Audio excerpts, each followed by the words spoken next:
Hallelujah. परमेश्वर का धन्यवाद करते हैं आज के दिन के लिए, सुंदर समय के लिए। आइए हम आज फिर से परमेश्वर के वचन में से कुछ सीखेंगे। आज हम देखेंगे मत्ती की अंजील, उसका 4 अध्याय। 4th चैप्टर में क्या लिखा है? यीशु की परीक्षा। आज हम देखेंगे, हम लोग अक्सर कहते हैं कि हमारी परीक्षा परमेश्वर के द्वारा होती है, या सिर्फ परमेश्वर ही है जो हमें परीक्षा में डालते हैं या परीक्षा लेते हैं, हमारा टेस्ट लिया जाता है ना। तो आज हम देखेंगे, क्या परीक्षा परमेश्वर ही लेते हैं या फिर कोई और भी है जो हमारी परीक्षा लेता है। आज हम इस वचन के द्वारा परमेश्वर से सीखेंगे कि परमेश्वर का वचन हमें क्या कहता है। आइए हम वचन में से पढ़ेंगे। क्या लिखा? तब आत्मा यीशु को जंगल में ले गया ताकि इब्लिस से उसकी परीक्षा हो। क्या लिखा? तब आत्मा यीशु को जंगल में ले गया। आत्मा ले गया किसको? यीशु मसीह को आत्मा ले गया जंगल में, ताकि, वचन में लिखा ताकि इब्लिस से उसकी परीक्षा हो। मतलब परमेश्वर ये चाहते थे, मतलब जब भी हमारी परीक्षा होती है तब ये बात परमेश्वर की ओर से होती है। परमेश्वर उस इब्लिस को ये करने देते हैं। क्यों करने देते हैं? ताकि हम आत्मा में नेक्स्ट लेवल पे मूव होने पाए।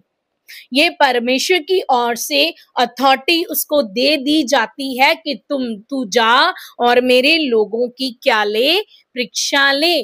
तो यहाँ पे साफ साफ लिखा, तब आत्मा यीशु को जंगल में ले गया। आत्मा, परमेश्वर का आत्मा यीशु मसीह को लेके गया जंगल में, ताकि इब्लिस के द्वारा यीशु मसीह की क्या हो? परीक्षा हो, ताकि परमेश्वर उसको देख सकें। क्या परमेश्वर ने जो उसके जीवन में बुलाहट को रखा है, क्या उसको वो वफादारी से आगे बढ़ते हुए पूरा करते हैं। तो कई बार हम ये भी कंप्लेन करने लगते हैं कि परमेश्वर, हम तो आप में चल रहे हैं, हम तो वचनों को पढ़ते हैं, हम तो चर्च में भी जाते हैं, हम तो भजन भी करते हैं, आराधना भी करते, फिर भी हमारे जीवन में ये मुश्किलें क्यों? ये कठिनाइयां क्यों? ये प्रॉब्लम्स क्यों? हम कई बार परमेश्वर को ये कंप्लेन करने लगते हैं। तो यहाँ पे परमेश्वर के प्रियो, आप देखें कि परमेश्वर ने यीशु मसीह की भी परीक्षा होने दी। जब यीशु मसीह की भी परीक्षा हुई तो फिर हम कौन होते हैं कि हम कहें कि हमारी परीक्षा नहीं होनी चाहिए? जब स्कूल में बच्चे जो होते हैं, जब उनका टेस्ट लिया जाता है, जब उनकी परीक्षा होती है, क्यों होती है परीक्षा?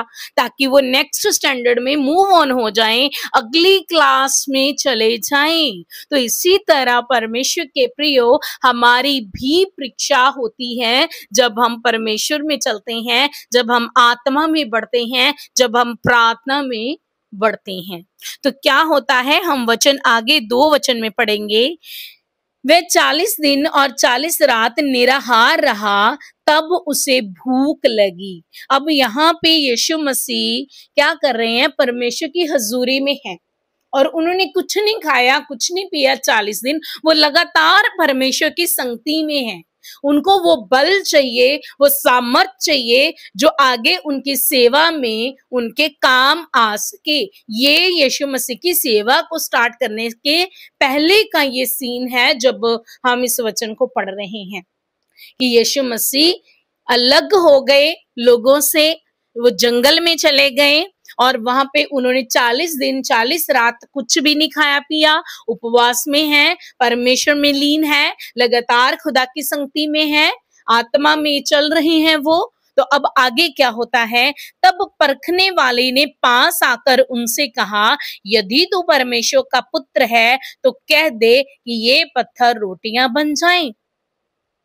यीशु मसीह निराहार थे, तब उन्हें भूख लगी। जब वो 40 दिन 40 रात निराहार रहे तो उनको भूख लगी। तो अब भूख लगी, ये बात वो जानता था। कौन? परखने वाला, शैतान।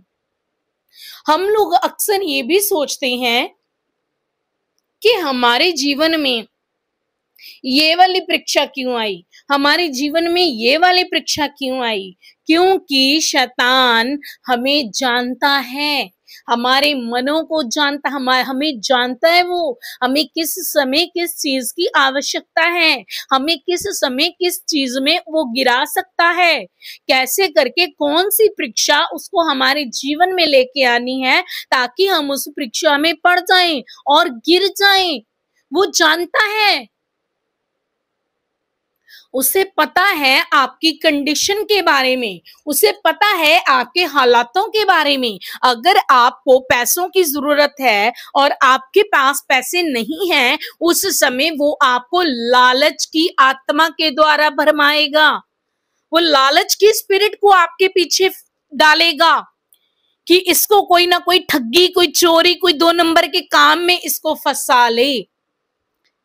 वो हमारी कंडीशन, हमारी सिचुएशन के हिसाब से हमारे लिए परिस्थितियों को पैदा करता है। जैसे यहाँ पे उसे पता था कि यीशु मसीह 40 दिन और 40 रात भूखे हैं, उनको भूख लगी, वो उपवास में है, वो परमेश्वर की अगुवाई लेना चाहते थे, वो अपनी सेवा के लिए बल मांग रहे थे और शैतान नहीं चाहता था कि यीशु मसीह अपनी बुलाहट में कामयाब हो जाएं। शैतान नहीं चाहता था कि उनको जिस काम के लिए, जिस मिशन के लिए उनको इस धरती पे भेजा गया, जो हमारे बीच में शैतान ने हमारे और हमारे पिता के बीच में जो दीवार खड़ी कर दी थी, अब ये यीशु मसीह जो परमेश्वर का पुत्र है, वो शैतान जानता है कि अब इसके द्वारा ये दीवार गिराई जाएगी, अब इसके द्वारा ये दीवार गिरेगी और लोग वापस अपने पिता के कांटेक्ट में आने लगेंगे। वो नहीं चाहता था कि यीशु मसीह अपनी बुलाहट को पूरा करे, जो बुलाहट परमेश्वर की है यीशु मसीह के जीवन में। तो वहीं पे यीशु मसीह को भटकाने के लिए वो शैतान आया और क्या कहता है, अब आगे वचन में हम देखते हैं, तो परखने वाले ने पास आकर उससे कहा, यदि तू परमेश्वर का पुत्र है तो कह दे कि ये पत्थर रोटियां बन जाएं, क्योंकि वो जानता है यीशु मसीह को भूख लगी और ये वचन वो कह रहा है। शैतान जानता है आपकी परिस्थितियों को, वो जानता है किस समय आपको किस जगह पे वो गिरा सकता है। आगे क्या लिखा, यीशु ने उत्तर दिया, लिखा है मनुष्य केवल रोटी ही से नहीं परंतु हर एक वचन से जो परमेश्वर के मुख से निकलता है जीवित रहेगा। अब यीशु मसीह ने यहाँ पे उसको जवाब दिया वचन के द्वारा। यीशु मसीह उसको कहते हैं कि ये भी लिखा है, वचन में ये लिखा है कि मनुष्य केवल रोटी से नहीं बल्कि परमेश्वर के मुंह के निकले हुए वचनों से, शब्दों के द्वारा क्या रहेगा, जीवित रहेगा। यीशु मसीह ने अपने हथियार को लिया और चलाया उसके ऊपर।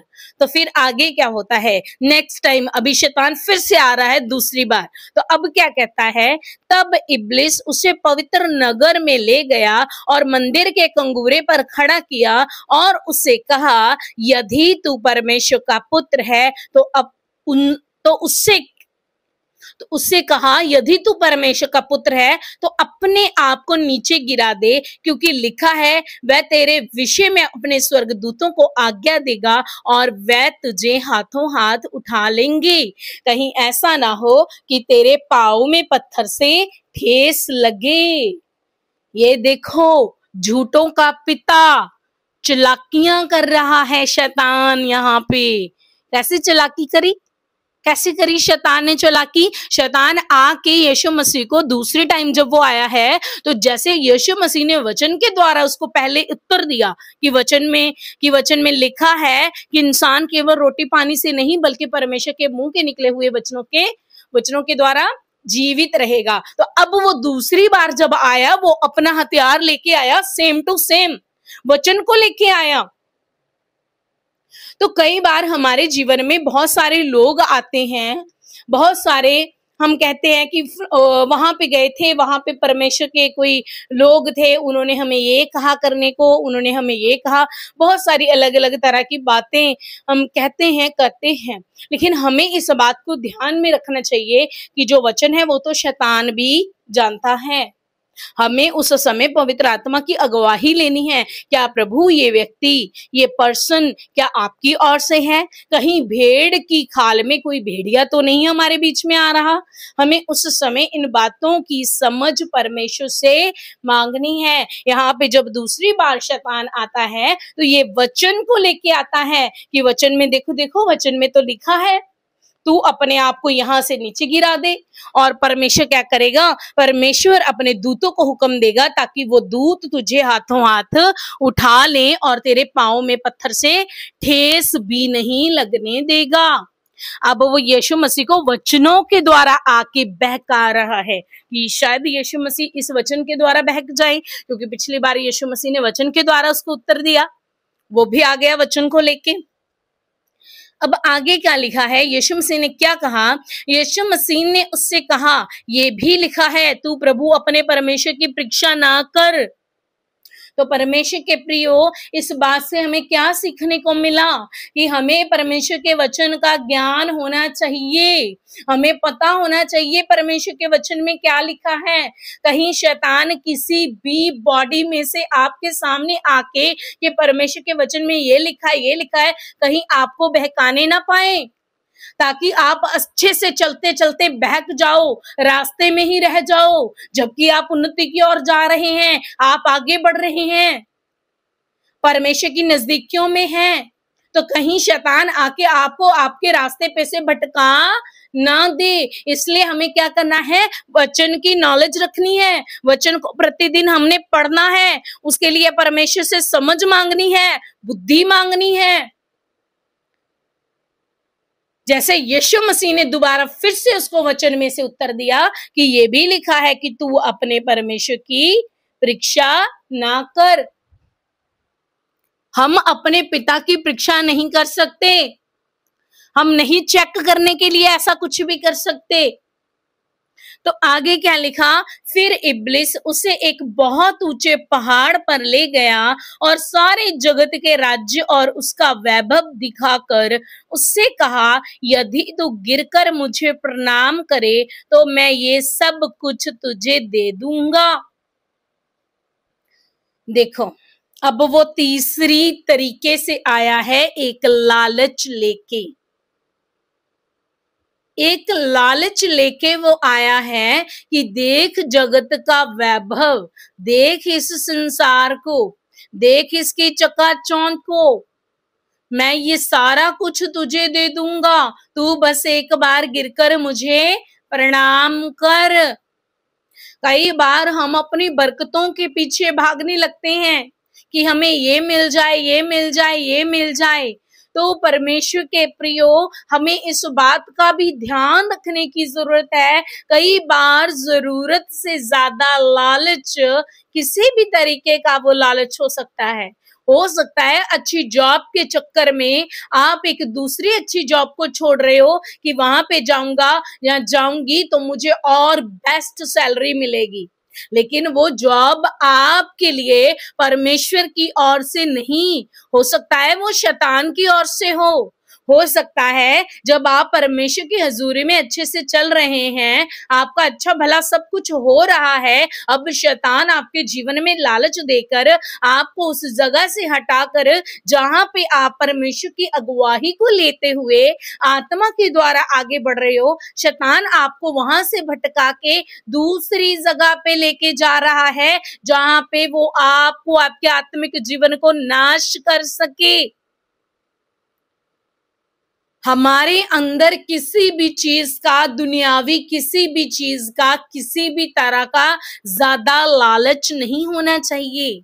नो डाउट परमेश्वर का वचन कहता है, परमेश्वर ने आत्मिक स्थानों पे हमें हर प्रकार की आशीष और बरकत दी है उसने हर प्रकार की आशीष और बरकत।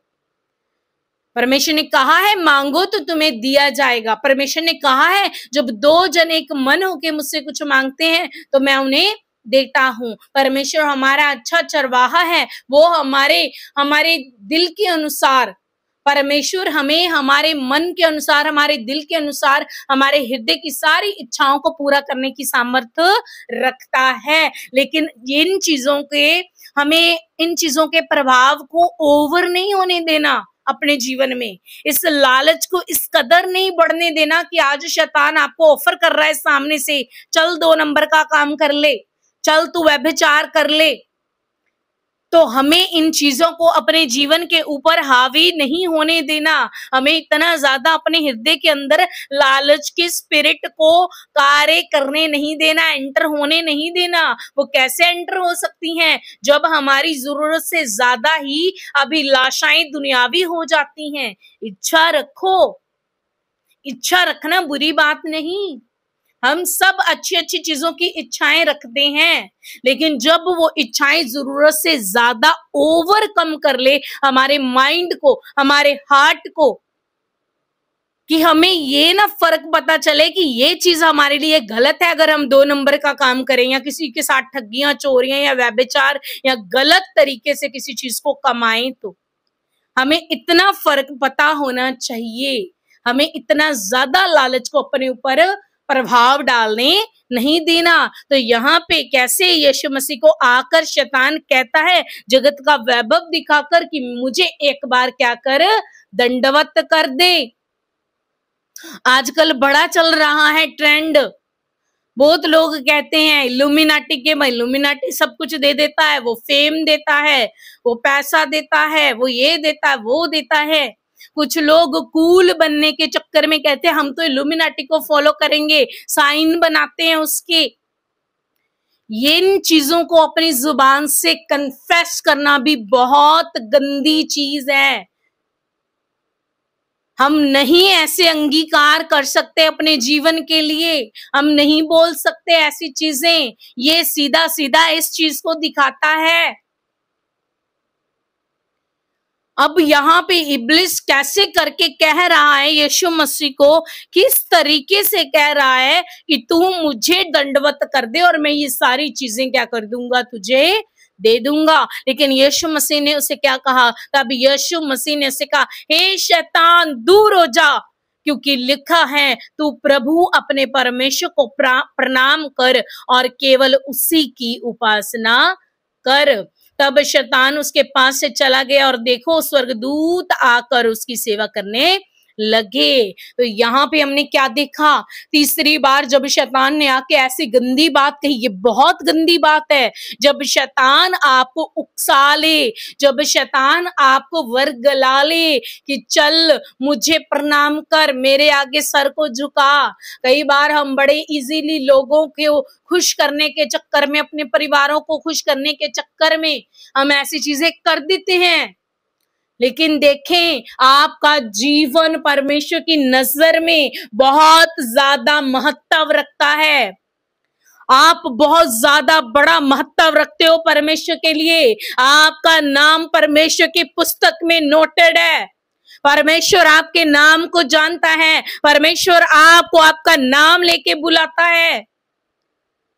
जगत की नींव रखने से पहले परमेश्वर ने आपका चुनाव किया। मां की गर्भ में प्रभु ने आपको चुना है, उसने आपके ऊपर चित्त लगाया है। तो हमारा ऐसा करने का कोई मतलब नहीं बनता कि हम अपने परमेश्वर को छोड़ किसी और को दंडवत करें। यहाँ पे यीशु मसीह को शैतान कह रहा है मुझे दंडवत कर तो मैं तुम्हें ये सारा कुछ दे दूंगा। यीशु मसीह को गुस्सा आया और यीशु मसीह ने यहाँ पे उसको डांटा और कहा, तब यीशु ने उससे कहा, हे शैतान दूर हो जा। अपने अधिकार को लिया यीशु मसीह ने। हम इस वचन में सीखते हैं कैसे हमें भी अपने अधिकार में चलना है। प्रभु यीशु मसीह ने आप सबको अधिकार दिया। जब भी शैतान आपके जीवन में कार्य करे, कोई लालच की स्पिरिट, कोई नशे की स्पिरिट, व्यभिचार की स्पिरिट, बीमारियों की स्पिरिट, किसी भी तरह की स्पिरिट आपके घर में अटैक करे, उस परीक्षा में आपको डालने के लिए आपको डरने की जरूरत नहीं, आपको घबराने की जरूरत नहीं। उसी समय वचन की तलवार लो और अपने अधिकार के साथ खड़े हो जाओ और उसे डांटो और निकालो अपने घर में से बाहर, निकालो अपने जीवन में से बाहर, निकालो अपने काम पे से बाहर, निकालो अपने बच्चों के जीवनों में से बाहर। यहाँ पे लिखा, तब यीशु मसीह ने जब उससे डांटा तो वो शैतान उसी घड़ी क्या हो गया, चला गया। तब शैतान उसके पास से चला गया और देखो स्वर्गदूत आकर उसकी सेवा करने लगे। उसी घड़ी फिर स्वर्गदूत आए और यीशु मसीह की क्या करने लगे, सेवा करने लगे। स्वर्गदूत किसकी ओर से भेजे जाते हैं, परमेश्वर की ओर से। स्वर्गदूतों को परमेश्वर ने हमारी सेवा के लिए बनाया है। हम स्वर्गदूतों से कहीं उत्तम है परमेश्वर की नजर में। इसलिए खुदा के प्रियो, अपनी जगह को, अपने लेवल को कभी ना खो, अपने लेवल को कभी ना छोड़ो। आगे से आगे मूव होते जाओ, इन सारी परीक्षाओं में से निकलते जाओ और आगे बढ़ते जाओ। और परमेश्वर ने जो बुलाहट आपके जीवन में रखी है, जैसे यहाँ पे यीशु मसीह ने अपनी बुलाहट को पूरा किया। यीशु मसीह किसी भी परीक्षा में फंसे नहीं, वो आगे से आगे जाते गए और अपनी बुलाहट को पूरा किया। अगर यीशु मसीह यहाँ पे किसी भी परीक्षा में फंस जाते तो क्या आज हमारे जीवन बचाए जाते?